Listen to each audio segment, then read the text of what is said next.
78. The Freedom of the Church. Chalcedon Position Paper number 16, September 1980.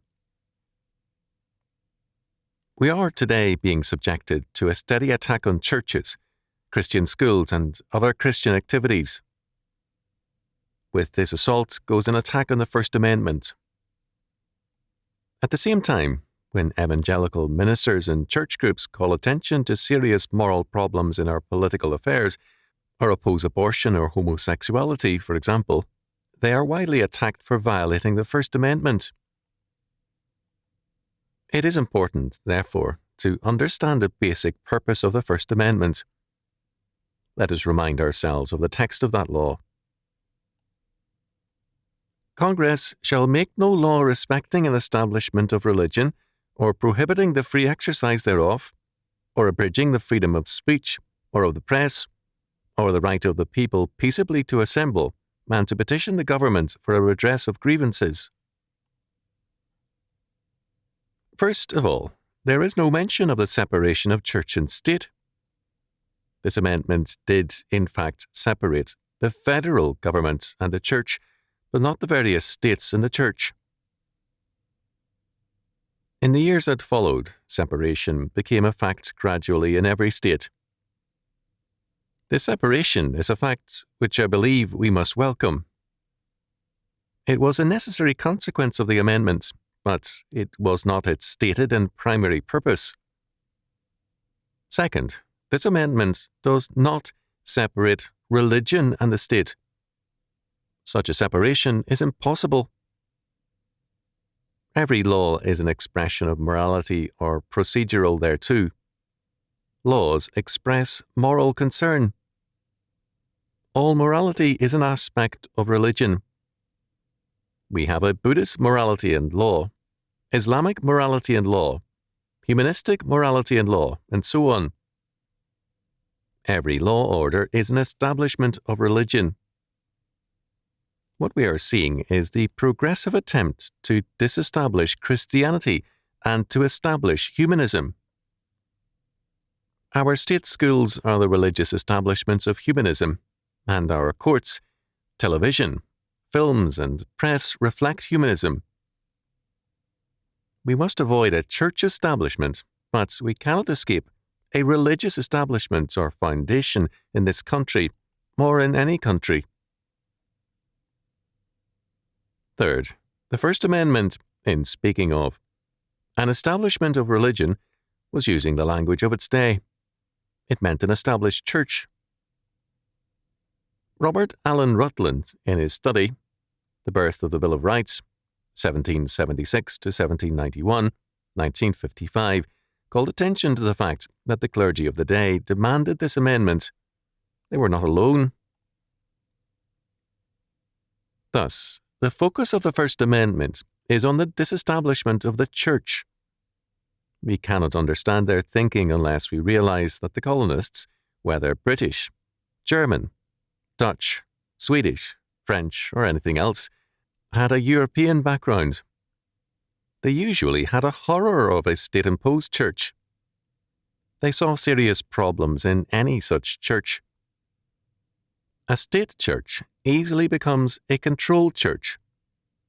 It is the voice of the crown rather than the voice of God.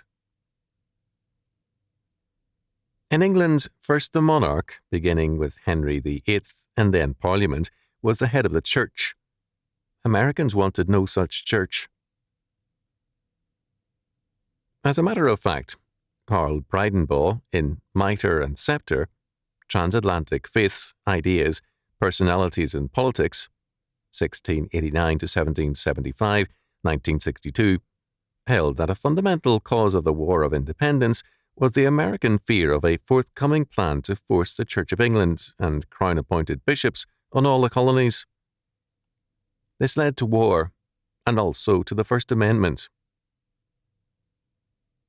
Moreover, the colonists knew that a controlled church is very readily a corrupt church. The English church was suffering then, and had for some years, from political bishops, men whose only qualification for office was their service to the crown. not the Lord. Only the rise of competition in the form of Methodism produced a measure of reform in the English Church. However, the key factor was something more. A corrupt church is a silent church.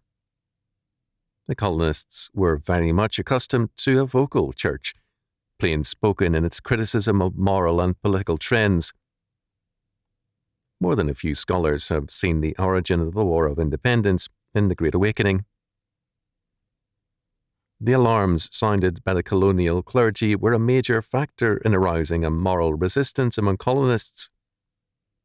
Both from the pulpit and in print, the colonial clergy played a central role in the events which led to 1776. The British knew this, hence their readiness during the war to burn American churches, to burn Bibles, hymnals, and church records. The colonies, one Tory said, had run off with an American parson, that is, had been seduced by the clergy. The purpose of the First Amendment in requiring that the churches be disestablished, or rather, never established in the new country, had as its purpose the protection of the freedom of the church and the school. The colonists distrusted a powerful central government. To create a federal government and to give it power to create a state church represented tyranny to them. To ensure that free religious and moral voice of judgment against all evils in state and society, they demanded the First Amendment. They wanted the prophetic voice of the church to be free to judge the federal government in terms of the Word of God. The role the prophets fulfilled in the Old Testament, the church must fulfill now. Thus, those churchmen who speak out concerning our national life and political morality are not violating the First Amendment. Instead, they are doing precisely what the Founding Fathers and Americans of 1781 wanted to see done. The Christian voice freely and powerfully raised against sin in high places. George Washington, in his farewell address issued on September the 17th, 1796, with the evils of the French Revolution in mind, warned against the idea of a secular state. There could be, he held, no separation of religion and political order, nor of religion and morality. The freedom of the church and the school, and only Christian schools existed then, were basic to his perspective. The First Amendment is being subjected not only to misinterpretation, but attack. Since World War II, the Internal Revenue Service has been actively claiming the right to establish religion. A church is supposedly not a church unless the IRS approves. For the IRS to define and approve a church is to make itself the agency for the establishment of religion. Moreover, recent efforts by state and federal agencies have implicit or explicit in them a very dangerous definition of the church. The Christian school, the Sunday school, and the sermon are educational and hence not religious. They are thus said to be outside the First Amendment protection, as are the church nursery, women's guilds, and the like. The meaning of the church and its First Amendment immunity is reduced to a liturgical service. It is also held that the 16th Amendment has nullified the First Amendment and that churches are liable to income and other taxes. Instead of a constitutional immunity, only a statutory immunity exists, revocable at any time. The Church, however, must oppose all such efforts to limit its freedom because they are really controlled on Christ our King and His infallible and sovereign word. The Church is an educational institution proclaiming and teaching the Word of God. The Old Testament ministry was priestly, sacrificial, and Levitical, instructional.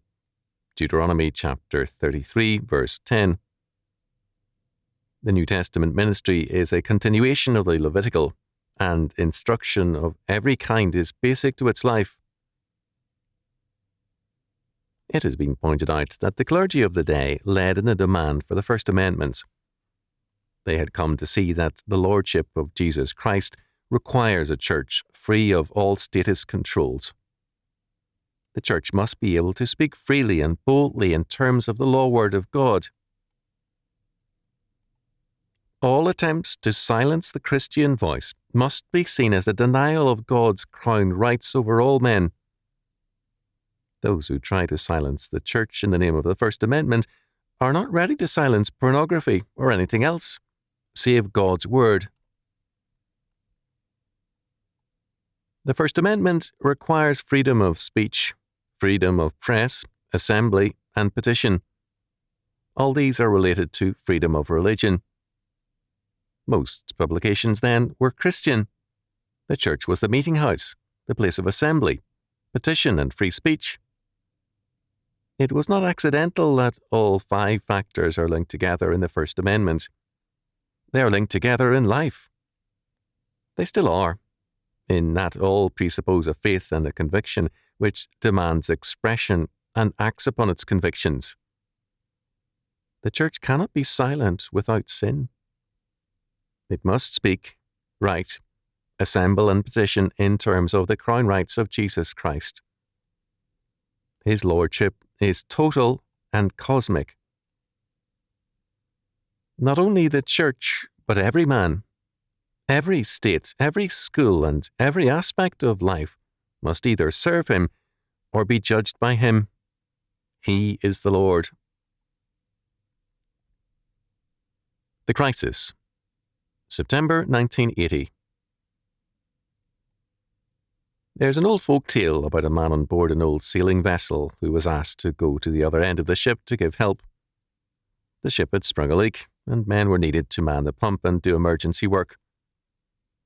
The man refused, saying it wasn't his end of the ship, and besides, he didn't think much of the people down there anyway. That kind of stupidity and blindness is very much with us today. The First Amendment immunities of the church and Christian school are being breached and denied. Court cases are being used to establish new legal precedents to spell the destruction of Christian institutions. In the face of this, there is an unwillingness on the part of many to get involved because they disagree with the persecuted group. However, if a court case destroys the First Amendment's meaning, all religious groups are involved. Whether the case involves a Christian or a non-Christian group, or an Orthodox or an heretical group, if it sets a legal precedent to serve the needs of our humanistic statists, all of us will suffer. Yet, too often, Protestants and Catholics will not work together. Arminians and Calvinists will not help one another. Neither will work with charismatic churches, who are also divided. None will work together with heretics or non-Christian groups. No such action means ecumenism. It simply means a common legal threat and action against it. It means an affirmation that freedom and conversion, not tyranny and coercion, are basic to our faith. It does not involve any approval of the Moonies to oppose their kidnapping and deprogramming. To give assent to such deprogramming is to open the door to the deprogramming of converts to Christ, and there are hints of this already. In the face of this common threat to all, the threat of totalitarian humanism, it is distressing to see the narrow-mindedness of some. I have been a witness at a number of trials. It has been amazing to me to receive letters denouncing me for appearing on behalf of a person or group because they were supposedly the wrong kind of Baptists.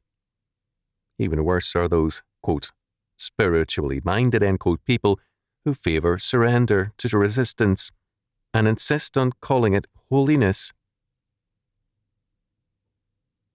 It has been heartening in a few cases to see diverse groups work together. None of this led to ecumenism. It only led to a wiser defense. Moreover, too often churchmen assume that the biblical requirement of separation means separations from Christians who disagree with us. In Scripture, we are told not to be unequally yoked with unbelievers. 2 Corinthians chapter 6, verses 14 to 18, a very different thing.